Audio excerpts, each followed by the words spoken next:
여러분, 전 세계가 피벗 중입니다. 농구할 때 자세 바꾸는 거 피벗이라고 하잖아요. 이거 최희암의 농구 교실에서 봐도 제일 나중에 배우는 거예요. 이제 정말 자세를 전환할 때가 됐다, 이렇게들 판단을 하는데 한국은행은 아직 고민 중입니다. 왜냐? 무거운 가계부채 때문이죠. 하지만 2분기 역성장, 3분기 저성장, 이 무거운 주제 피해 나갈 수 있을까요? 한은 이번 주에 어떤 결정하게 될지, 그거 옳은 결정이 될지 서강대 경제학부 허준영 교수에게 들어보겠습니다. 안녕하세요. 안녕하세요. 한국은행이 그동안 금리 동결했잖아요, 교수님. 네. 잘하고 있는 건가요? 어쩔 수 없는 상황. 어쩔 수 없다. 상황이었다. 어떤 측면에서 그렇죠? 그러니까 예를 들어서 내수만 보면 뭐 진작에 낮췄어야 되는 건데 이 얘기를 KDI는 계속해서 하잖아요. 실기했다. 그렇죠. 그러니까 내수만 보면 진작 낮췄어야 됐고 금리가 인하되더라도 그것이 실물 경제까지 영향을 미치는데 시간이 좀 걸리니까 미리 낮췄어야 되는 거 아니냐라는 얘기들이 있는데, 그러지 못했던 거는 올 한 7월 중순까지는 환율이 제일 컸던 것 같고요. 왜 그랬냐면 7월 중순에 저희 뭐 잭슨홀에서 파월 의장이 이제는 우리 방향 선회해서 금리 내려가는 방향으로 갈 거다라는 소식 이후로 사실은 1350원 위에 있었던 환율이 1350원 밑으로 내려오기 시작했잖아요. 네. 그때까지는 환율이 제일 컸던 것 같고, 그 이후로는 사실은 가계부채, 그래서 가계신용 증가하는 거 보시면 최근에 뭐 3월에 마이너스 찍고 4월부터 다시 증가하기 시작해서 가장 최근인 뭐 8월은 한 9조 넘게 증가하고 9월에는 이게 좀 줄어서 사실 6조 밑으로 떨어지긴 했는데 8월까지는 가계부채가 굉장히 빠르게 상승했잖아요. 그런 측면에서는 금리를 내리려고 했는데 못 내릴 만한 여러 가지 상황이 존재했던 것, 그것 때문에 유지했던 것으로 볼 수밖에 없는 상황 같아요. 근데 한국은행이 들여다봐야 하는 섹터가 가계부채만 있는 게 아니잖아요. 요것저것 다, 그러니까 열 손가락을 다 깨물어서 누가 제일 아픈지, 안 아픈 손가락이 있겠어요. 근데 자영업자, 소상공인, 그리고 중소기업들, 금리 때문에 저희 진짜 너무 힘들어요, 이런 쪽도 많은데 그거 다 이길 만큼 가계부채가 중합니까? 근데 한국은행에서는 한국은행법 1조에는 물가 안정을 신경 쓴다. 한국은행법 2조에는 금융 안정에 신경 쓴다. 그러니까 한국은행은 물가 안정과 금융 안정을 보고 있는데요. 물가 측면에서는 최근 들어서 많이 내려왔으니까. 3년 반 만에 1%대로 내려왔으니까. 물론 청취자분들께서 물가가 1% 내려온 거 전혀 안 느껴져라고 말씀하실 만큼 농수산물 가격 많이 오른 거 사실인데, 물가 상승률 자체만 보면 전년 동기 대비로 보면 그렇다는 얘기고요. 그런데 이제 금융 안정 측면에서는 사실 한국은행에 신경 쓸 수밖에 없는데, 그런 측면에서 물론 이런 생각하실 수 있습니다. 최근 들어서 집값이 올라간 게 수도권 중심, 서울 중심의 아파트였던 거고, 아까 말씀하셨듯이 신축 아파트 중심인데, 그러면 한국은행처럼 나라 경제 전체를 보아야 되는 어떤 기관이 수도권 아파트 가격 때문에, 그리고 가계대출 때문에 금리를 내려야 되는데 못 내리는 것이 말이 되느냐. 그런데 반대로 생각해 보면 수도권이 주택시장에서 가지는 상징성과 너무나도 큽니다. 그리고 뭐 여기서도 많이 다루셨겠지만 사실은 수도권과 지방 사이에 점점 아파트 시장의 분위기 자체가 너무나도 달라지고 있고요. 심지어 뭐 제주의 어떤 분은 지방에서 일하고 계시고 고향은 서울이신데 이번에 전세를 이제 만기가 다 돼갖고 어떻게 할까 하다가 차라리 거기 내가 지금 일하는 데 집을 사지 말고 서울에 집을 사놓고 그냥 거기선 전세를 살아야 되겠다, 이런 분들. 그러니까 사람들의 인식이 점점 전환되는 거죠. 뭔가 주택으로부터의 리턴이 점점 체계적으로 떨어지고 있는데, 그러면 그 얘기인즉슨 주택시장이 앞으로 10년, 20년 정도 남았다. 예전처럼 그렇게 뭔가 높은 리턴이 아닌데도 나한테 플러스 리턴을 가져다 줄 수 있는 게 그 정도 남았는데, 그러면 물이 말라가면 가장자리부터 마르잖아요. 그럼 이제 얼른 모여야 되면 가운데로 모여야 되는데, 주택시장의 가운데가 어디냐? 서울. 주택시장 가운데 중에서 제일 노른자는 어디냐? 서울에서 중심부. 그러니까 가장 뜨거운 데 있잖아요. 이렇게 되는 상황이 아닌가라는 걸 보는 거죠. 그래서 사실 아까 잠깐 이전에 뉴스 꼭지에서도 말씀해 주셨지만 전국 단위로 보면 주택 가격이 안정화로 가고 있어요. 그게 어떤 의미인지를 봐야 되는 거죠. 양극화가 벌어지는 겁니다. 그러면 정책적 처방이 지방과 서울이 달라져야 될 가능성이 커요. 지방은 분양이 안 되는 것에서 오는 건설사들의 부도나 부동산 PF들이 주로 지방권에 지금 부실이 몰려 있잖아요. 그렇죠. 이런 것들에 대응해서 이런 것들이 전반적으로 금융권의 리스크로 가지 않게 대응을 하는 게 중요하고, 서울은 서울에 살고 싶은데 최근에 그 얘기 들으셨어요? 서울에서 가계부채 드는데 집값은 집 계약은 경기도에서 늘어납니다. 그것이 무엇이냐? 사실은 본인이 지금 서울에 살고 있고 사실은 직주 근접 때문에 서울에 살고 싶은데 서울 가격이 이제는 감당이 안 되시는 분들이 밀려나는군요. 밀려나는 일이 벌어지는 거죠. 그럼 과연 그런 것들에 대해서 정책적 처방이 있어야 되는 것이 아니냐? 이런 측면을 봐야 되는 것 같고요. 저희가 평균의 함정에 빠지면 안 되는 거죠. 그래요. 근데 기준금리라는 게 참 이게 무차별 융단 폭격이잖아요. 네. 조준 사격이 네, 맞습니다. 아니란 말입니다. 그러면 난 잘못한 게 없는데 나는 왜 총을 맞아야 되는지에 대한 억울함을 토로할 분이 분명히 계실 것 네. 같고 또 한 가지는 2분기 역성장에 이어서 3분기에도 저성장이 될 가능성이 높다는 전망이 불과 어제 나왔거든요. 네. 근데 이 지표를 받아든 한국은행이 이번 주에 금요일 날 결정을 하게 되잖아요. 그럼에도 불구하고 금리를 또 동결할 수가 있을까요? 제가 보기에는 내릴 것 같아요. 그러니까 저한테 한 3주 전쯤 여쭤보셨으면 네. 제가 아마 저번 달에도 동결할 것 같다고 말씀드리고 간 것 같은데 맞습니다. 물론 저는 네. 미국 연준이 9월 달에 B컷 안 하고 25bp 내릴 거라고 얘기해서 정말 실력 없는 원래 실력도 없었지만 실력 없는 게 만천하에 드러난 아니 그렇게 따지면 전 세계 석학들 중에 그 실력 있다고 판단된 분이 이번에 몇 분 안 계세요. 그 와중에 전쟁통에도 아이들이 태어나듯이 그 와중에서도 살아남는 분들이 계시더라고요. 네. 근데 저는 이제 그런 사람은 아니었던 거고요. 실력이 네. 없는 사람인데 3주 전쯤 저한테 여쭤보셨으면 저는 아마 안 내릴 거라고 생각했었는데 최근 들어서 어쨌든 간에 9월 한 달 지표이긴 하지만 가계부채가 조금 떨어지는 게 보이고요. 그다음에 어쨌든 간에 정부에서 강력하게 금융당국이 지금 대출 규제 같은 거 하고 있으니까 물론 대출이라는 게 우리가 지금은 어떤 의미라고 생각하시면 되냐면 지금 자기 돈으로 집 사시는 분 없잖아요. 그러니까 대출 서비스라는 게 사실 주택 서비스인 거거든요. 그러면 대출 서비스를 쪼인다는 건 주택 서비스 일부를 쪼인다는 거. 못 사게 한다는 얘기죠. 못 사게 하고 자기가 네. 살고 싶은 집보다는 조금 덜 마음에 드는 집으로 갈 수밖에 없는 구조가 될 수밖에 없는 구조이긴 하지만 그것이 옳으냐 그르냐를 떠나서 지금 벌어지고 있는 일은 어쨌든 간에 대출을 쪼이고 있기 때문에 한국은행에서 아마 굉장히 매파적인 인하를 할 것 같다라는 생각은 내리긴 내린다. 왜냐하면 내수를 보면 안 내릴 수가 없다라는 상황이고 네. 그럼에도 불구하고 사실 저희가 주택 가격에 금리가 영향을 줄 때 지금 금리 수준보다는 어떻게 보면 향후에 얼마나 빠르게 특히 금리가 높았던 구간에서 낮은 구간으로 갈 때는 얼마나 금리가 빠르게 내려갈 거냐에 대한 시장의 심리가 되게 중요하거든요. 속도죠. 네, 속도거든요. 네. 그런 측면에서는 분명히 속도에 대해서 그렇게 시장이 생각하는 것만큼 금리가 막 내려가서 저금리로 갈 상황은 우리는 상정하고 있지 않다 정도의 얘기를 하면서 매파적인 매파적인 인하를 할 것 같다는 생각입니다. 일단 그 산소호흡기는 꽂아주는데 지금 상황이 쉽지는 않다. 빠르게 가기에는 여러 가지 걸리는 게 많다. 이 정도 메시지가 나올 가능성. 그리고 한 가지 변수가 한동안 환율 걱정은 안 해도 되겠네 싶었는데 어제 그제 보니까 환율이 많이 올랐습니다. 달러 인덱스도 100 부근까지 갔다가 102로 올라갔고 지금 1350원 선까지 오르락 내리락 할까 말까 하는 상황인데 이 상황은 어때요 교수님 지금? 환율은 저희가 늘 말씀드리는데 스마일입니다. 스마일 3구간으로 나는 스마일이라고 달러 스마일. 네, 달러 스마일이라고 생각하시면 되고요. 그러니까 환율이 높다라는 건 원화가 가치가 낮다라는 거잖아요. 그럼 언제 환율이 높을까? 그럼 양쪽 스마일 끝에 구간은 높습니다. 뭐냐? 미국이 경기가 너무 좋아서 미국 연준이 생각보다 금리를 천천히 내릴 수밖에 없는 상황이 오거나 아니면 반대로 미국 경기가 너무 꼬꾸라져서 전 세계적으로 안전자산 심화 현상이 심화되거나 이러면 환율이 뛰죠. 아 미국은 그래서 천조국인가 예, 봐요. 그러니까요. 이래도 좋고 저래도 그러니까 좋고. 미국 경기가 나빠서 전 세계가 불안하니까 그래도 믿을 건 달러밖에 네. 없다 할 때 얼굴이 입꼬리가 네, 한쪽 여기 네, 있는 네. 거고 쭉 내려가다가 네.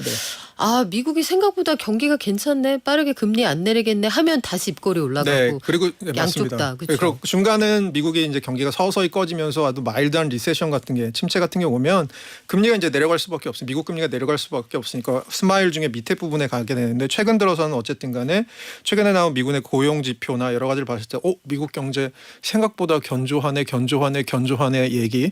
야, 이거 올 것 같은 침체는 왜 영원히 안 오는 거야? 저희가 그 아일랜드 극작가 사뮤엘 베케트라는 분이 쓰신 고도를 기다리며 있잖아요. 고도는 끝까지 안 오죠. 고도는 끝까지 안 옵니다. 고도가 사람 이름인 줄 어른 돼서 알았는데 네, 맞습니다. 아니 미국 비컨 얘기 좀 해볼게요. 미국 고용지표 그 넌팜 그러니까 비농업 부문의 고용지표 성적을 딱 받고 보니까 8월 9월에 우리가 왜 그 야단 법석이었는지 약간 머쓱할 정도인 네, 거예요. 맞습니다. 8월에 블랙 먼데이 왜 온 거야 네. 싶은데 이렇게 되면 비컷은 당연히 못할 것 같습니다만 최근에 페드워치 결과를 보면은 B컷이 뭐야 이번엔 베이비 스텝도 건너뛸 수 있어 이런 전망도 있더라고요. 네, 있습니다. 교수님 보시기에는 어떠세요? 제가 생각하기에는 한 번쯤 건너뛸 수 있을 것 같고 올해 나머지 기간 동안 연준에서 9월에 발표한 전망으로 따르면 2번 25bp씩 네. 2번 내리겠다라는 건데 그중에서도 한 번 정도 건너뛸 수도 있을 상황일 것 같고요. 그 정도로 아직까지 미국 경제의 둔화, 심각한 둔화 징후는 보이고 있지 않아서 시장도 슬슬 적응을 하는 것 같아요. 그러니까 시장은 원래 한 스텝 먼저 가잖아요. 네. 지금 시장에서 25가 가장 큰 강력한 배팅이죠. 시장은 그냥 설레발이 전문이죠. 근데 시장이 25라고 얘기하는 건 정말 25 한 번만 내릴 수 있다라는 얘기로 저는 들리거든요. 그러니까 연준 입장에서는 네. 항상 보면 시장은 말씀하신 대로 설레발로 낮아지는 방향으로 갔었던 거거든요. 그래서 제 생각에는 반 스텝쯤 앞서는 시장을 봤을 때는 오히려 25bp 한 번 내릴 가능성도 저는 충분히 있다고 생각합니다. 아니 근데 시장이 설레발 전문이고 김칫국 드랭킹 전문이긴 합니다만 금리 내리기로 했잖아. 앞으로 쭉 내릴 거라며 이렇게 기대를 하고 있다가 11월은 아니야 하고 한번 건너뛰면 이 충격이 시장에 혹시 크게 다시 한번 시장을 뒤흔드는 건 아니에요? 그러니까 제가 보기에는 미국 내에서는 사실 둘 다 그러니까 꽃놀이패인 거죠. 네. 금리가 내려가도 좋은 부분이 있고 금리가 빨리 안 내려간다는 건 생각보다 미국 경제가 견조하다는 거고 기업들의 실적이 나온다는 거고 일자리는 계속해서 생긴다는 거고 소비자들은 계속해서 두둑한 주머니를 가질 수 있다라는 거니까 그런 측면에서는 꽃놀이패인 것처럼 보여요. 저는 그래서 시장이 금리 때문에 엄살을 할 수는 있지만 그것이 시장을 얼어붙는 방식으로 영향을 줄 것 같다는 생각은 안 들고요. 어떻게건 간에 올 말까지의 미국 경제는 생각보다 순탄하게 아니 이 어려운 걸 미국 경제가 해냅니다라는 그 아주 좁게 난 네. 길. 최근 들어서 미국이 그렇게 금리를 빨리 올렸고 높은 금리를 유지했음에도 불구하고 그 좁게 난 길을 미국 경제가 가고 있다라고 저는 보고 있습니다. 야, 미국 부럽다. 미국은 지금 그런 상황인 거 아니에요. 이런 식으로 경기 괜찮은데 금리 서서히 내려가면 나 중산층밖에 못 돼. 나 자꾸 중산층으로 떠미는 거야 이렇게. 그렇죠? 네, 맞습니다. 중산층으로 내몰리고 싶은 사람들이 정말 많은 우리나라 사정이 좋아져야 되는데 내수 관련해서도 중국 최근에 조금 살아나고 이런 것들을 보면은 미국 물가 걱정 그럼 이제 안 해도 되는 거예요? 그러니까 최근 들어서 물가 걱정 많이 안 하셔도 될 것 같다는 게 저는 두 가지 측면 말씀드리고 네. 싶은 게 첫 번째로는 숫자를 보셔도 전년 동월 대비 물가를 찍어보셔도 그렇고 저희가 좀 더 짧은 시기에서 저번 달 대비 물가가 어떻지 상승률을 봐도 추세적으로 내려오고는 있습니다. 그렇고 그게 첫 번째. 그러니까 일단 내려오고 있다. 이게 첫 번째. 두 번째로는 연준의 마음인데요. 네. 물가에 신경이 좀 덜 가기 시작했어요. 이제 관심법도 하시는 거예요, 네, 교수님? 그러니까 그런 것 같아요. 연준에서 계속 얘기하고 있잖아요. 물가가 그러니까 사실은 아주 많이 튀고 한 두세 달 연속 튀고 이런 일이 벌어지지 않고 한 달 정도 튀는 것에 대해서는 연준은 우리는 이것보다는 물가가 튀는 것보다는 고용 시장이 냉각돼서 소비자들이 피해를 보는 것에 대해서 대응을 하겠다. 결국 한마디로 불안 가능성에 조금 대비를 더 하겠다라는 게 연준의 마음이 좀 돌았다는 것 같거든요. 그러니까 저희는 그렇잖아요. 물이 얼마 남았는지를 보는 것도 되게 중요하지만 물이 절반쯤 남았을 때 그것을 절반이나 남았나 아니면 절반밖에 안 남았나라고 진짜 바라보는 네. 사람의 마음을 읽는 것이 굉장히 중요하잖아요. 특히 중앙은행의 마음을 읽을 때는 물이 절반이나 남았다라고 이들이 파악하고 있는지 아니면 물이 절반밖에 안 남았냐고 파악하고 있는 거. 그래서 저희가 중앙은행의 한마디 한마디를 뜯어보려고 하는 거죠. 네. 그래서 중앙은행에 다녀오신 허준영 교수님의 말씀도 한마디 한마디 뜯어서 저희가 듣고 있는데 한국은행이 이후에 이제 미국하고 보조를 맞추면서 이렇게 저렇게 가게 될 텐데 올해 0.25%포인트를 이번 주에 만약에 내린다고 쳐요. 그럼 미국은 동결이냐 베이비 스텝이냐 이러고 있으니까 한국은행 그럼 한 번 내리고 말까요? 아니면 미국 따라 내리면 11, 12 다 내린다고 하면 우리도 더 내릴 가능성이 있을까요? 올해 금통위가 2번 남았는데요. 저는 이번에 한 번 내리고 11월 금통위에서는 동결로 가지 않을까 그리고 내년 상황을 좀 보지 않을까 싶고요. 네. 조금 청취자분들께서 눈여겨보셔야 되는 걸 보면 한국은행이 금리 결정할 때 주사위를 던지지 않잖아요. 동전 던져서 앞면 나오면 올리고 뒷면 나오면 내리고 아니면 동전이 서버리면 동결하고 이러지 않잖아요. 그러니까 한국은행은 향후의 경제지표들 지금의 경제지표들을 종합적으로 보는데 한국은행이 바라보고 있는 향후의 경제지표는 어떻냐. 내년은 상저하고입니다. 한국은행 사이트에 가보시면 다 나와 있는데요. 네. 내년에 상저하고예요. 그러니까 뭐냐, 상반기까지는 경기가 그렇게 좋을 것 같지는 않은데 하반기에는 경기가 좀 좋아질 것 같다라고 보고 있거든요. 그렇게 봤을 때는 내년 초반에 금리 인하의 여력이 조금 더 있을 가능성은 있을 것 같습니다. 그리고 하고라는 것도 왜 하고일까라고 생각을 해보면 내년쯤 되면 물가가 그동안 많이 아주 가파르게 올랐던 것들이 많이 누증이 좀 풀리면서 소비 여력이 늘어나고, 그다음에 반도체 우리나라 경기 중요하잖아요. 네. 반도체 사이클 같은 경우는 내년은 좀 다운으로 들어가는 사이클일 가능성이 크거든요. 그러면 결국은 내수 부분에서 내년에 많이 해줘야 될 텐데 그게 내수 부분에 그동안 짓눌려 있던 누르고 있던 부분들 고금리나 고물가 부분들이 많이 해소되면서 하반기에는 슬슬 올라가면서 빠져나갈 것이다라는 얘기를 아마 생각하고 있을 것 같아요. 제가 보기에는. 그럼 하고가 왜 생기냐? 아무래도 상반기에는 조금 금리 인하 여력 같은 것들이 발휘가 되지 않을까라는 부분도 저는 분명히 감안을 해야 될 것 같습니다.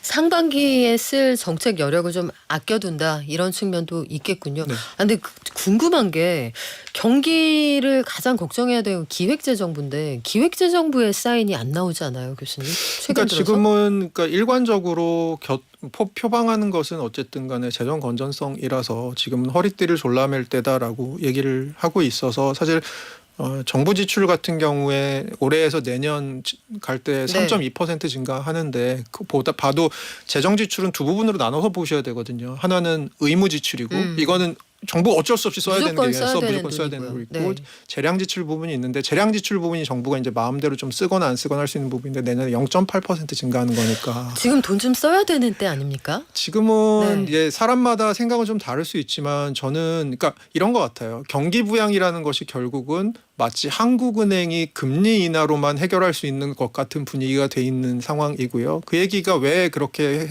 분위기가 형성이 됐을까? 정부는 일관적으로 계속해서 똑같은 얘기를 하고 있거든요. 우리 지금 안 쓴다. 우리 지금 안 쓴다. 우리는 허리띠를 졸라맨다. 물론 실제로 감세나 여러 가지 기조가 있으니까 실제로 지금 기조가 허리띠를 졸라매고 있는 것이냐에 대해서도 문제 제기는 할 수 있습니다만 그걸 차치하고서라도 우리가 정부가 하는 얘기를 그대로 받아들인다면 정부는 지금 어쨌든 허리띠를 졸라맬 테니까 올 하반기 내년 상반기 한국은행 금리 인하 자 바라봅시다.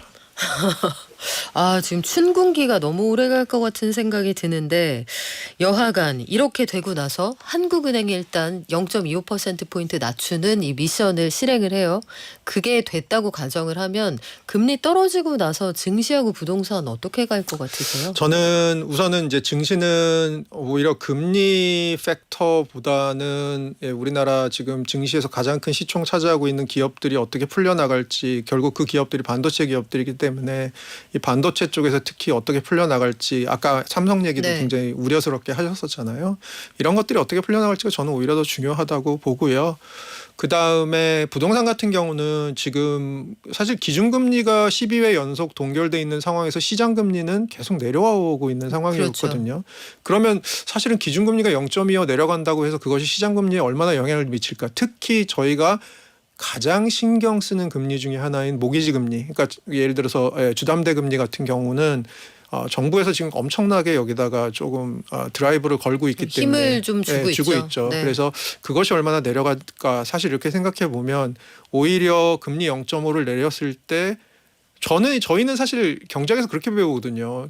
한국은행이 결정하는 금리 일주일짜리 금리거든요. 네. 그거 내리면 그게 어떻게 이 큰 경제를 움직이지? 그것이 장기 금리에 영향을 미쳐서 같은 방향으로 움직여서 영향을 미친다라고 배우거든요. 근데 지금은 그것이 장기 금리 쪽은 딱 틀어막혀져 있는 상황이니까 오히려 통화 정책에서 0.25를 내리는 것이 물론 지금 빚 때문에 굉장히 고생하시는 분들의 약간의 이자 부담 같은 게 경감해 드릴 수 있지만 오히려 앞으로 그렇게 빠르게 내리지 않는다고 한다면 그리고 괜히 이것들이 잘못된 시그널로 네. 부동산 시장을 자극해서 오히려 한국은행의 향후의 운신의 폭을 줄이게 된다면 그러면 오히려 거위의 배를 좀 앞부분에 이미 가르고 들어가는 것이 아닌가라는 생각도 약간 듭니다. 그래서인가 한국은행이 최근에 참 흥미로운 보고서를 많이 내죠. 그 분위기가 좀 바뀐 거 아니에요, 교수님? 이게 이창규 총재 취임 후에는 좀 바뀐 것 같고요. 네. 그러니까 저희 그 예전에 개콘 보셨던 분들 여기 SBS라서 말씀드리기 좀 죄송하지만 KBS 개콘을 보셨던 네. 분들이 굉장히 유명한 대사가 하나 있습니다. 박영진 코미디언이 하셨던 소는 누가 키워라는 되게 유명한.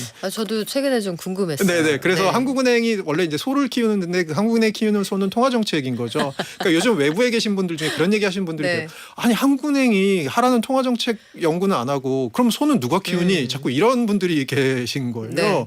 그러니까 물론 지금 앵커께서 하시는 말씀의 의미가 네. 일부는 은행이 그런 거 하는 거 나쁘지 않은데 꼭 그런 거 은행이 그런 것까지 해야 되나라는 생각 얘기가 네네 있으신 거예요. 반반이에요. 왜 하는 거지랑 이게 충분히 리서치가 된 건가 두 가지에 대한 고민이 다 있고 다른 한 가지는 이거 원래 해야 되는 데는 왜 아무것도 안 하고 있지? 뭐 이런 느낌. 그게 네. 앵커님 저는 앵커님 말씀이 저도 사실 느끼는 거예요. 네. 그러니까 원래 싱크탱크들이 해야 되는 역할이잖아요. 그쵸. 이거 아젠다를 던지고. 진짜 다른 부처가 다 해야 네. 되는 일인데. 근데 이제 네. 최근에 교육 보고서 예를 들어서 아무래도 이제 강남 그쵸. 교육 이게 열풍이 되다 보니까 아무래도 크게 확대 해석이 되고 있는데 제가 보기엔 이게 통화 정책이랑 관련이 없는 건 아니에요. 예를 들어서 제가 아까 말씀드렸듯이 통화 정책은 어쨌든 간에 금융 안정을 또 하는 한 축인데 네. 경기 대응도 사실은 조금 해야 되잖아요. 그렇죠. 근데 우리나라 최근 보면 경기랑 부동산 경기랑 반대로 가는 경우가 굉장히 많아요. 그러니까 토끼 두 마리가 반대로 뛰는데 네. 한국은행이 가진 금리 정책이라는 건 돌 하나거든요. 돌 두 개가 아니거든요. 그러면 누굴 잡지? 그러면 이것들이 사실 어떻게 보면 되게 구조적인 문제일 수가 있는 거죠. 그래서 오히려 한국은행에서는 그렇게 얘기하는 걸 수도 있어요. 왜 모든 걸 다 우리한테 하라고 하는 거지? 우리가 할 수 있는 건 한계가 있고 어느 정도는 구조적인 부분이랑 관련이 있는 거고 그거는 통화정책을 넘어선 구조적인 걸 생각해야 되는 거야. 그래서 지방 균형 발전도 생각해야 되고 서울대를 들어오는 좋은 학교를 들어오는 학생들의 지역에 얼마나 학생들이 들어오는지 그 지역의 교육도 생각해야 되는 거고 지역의 일자리도 생각해야 되는 네. 거고 이런 거야라는 얘기를 하는 거죠. 다른 부처에 대한 노크일 수도 있는데 여러 가지 알쏭달쏭합니다. 저희가 몇 번 말씀드렸는데 한국은행 총재님 저희는 항상 기다리고 있어요. 자, 일본 얘기로 오늘 마무리를 하게 될 것 같은데 일본의 이시바 시게루 신임 총리가 입각하고 나서 어떻게 이렇게 하루 만에 말이 바뀔 수가 있어요? 그러니까 제가 보니까 그 시장이 한쪽으로 확대 해석을 한쪽으로 하다 보면 이런 일이 벌어지는 것 같아요. 네. 그러니까 이분의 스탠스는 제가 영어로 표현하면 제가 미국인들이 하는 표현 중에 just right이라는 표현이 있습니다.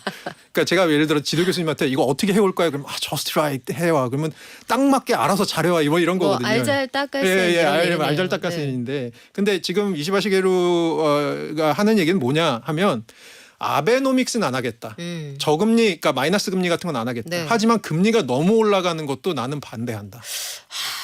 이거 쉽지 않네요. 저스트 라이시죠. 원샷 할 수 있는데 스프가 너무 뜨겁지는 않게 해서 입천장은 홀랑되지 않게 해라. 그렇죠. 이거 어떻게 할 수 있지? 그거 그래서 일본은행이 사실은 스탠스 잡기 되게 힘들 것 같고요. 네. 그다음에 이것이 지금 어떤 경제적인 스탠스로 끝나는 게 아니고 최근 들어서 이제 총선도 있고요. 내년에 참의원 선거도 있고 그렇죠. 일본은 계속 선거가 있거든요. 그럼 이런 식의 메시지가 혼란스럽게 계속 반복적으로 나올 수 있다는 얘기잖아요. 제가 보기에는 그럴 것 같아요. 야, 그러면 당분간 외환 시장도 좀 출렁출렁할 수 있을 것 같고 연말 시장 쉽지가 않을 것 같습니다. 그때마다 우리 서강대 경제학부 허준영 교수님과 함께 길을 한번 찾아봐야겠죠. 제가 그럴 만한 사람이길 바랍니다. 자주 오세요, 교수님. 감사합니다. 고맙습니다. 네. 오늘 말씀 여기까지 드릴게요. 지금까지 서강대 경제학부 허준영 교수와 함께했습니다. 고맙습니다. 감사합니다.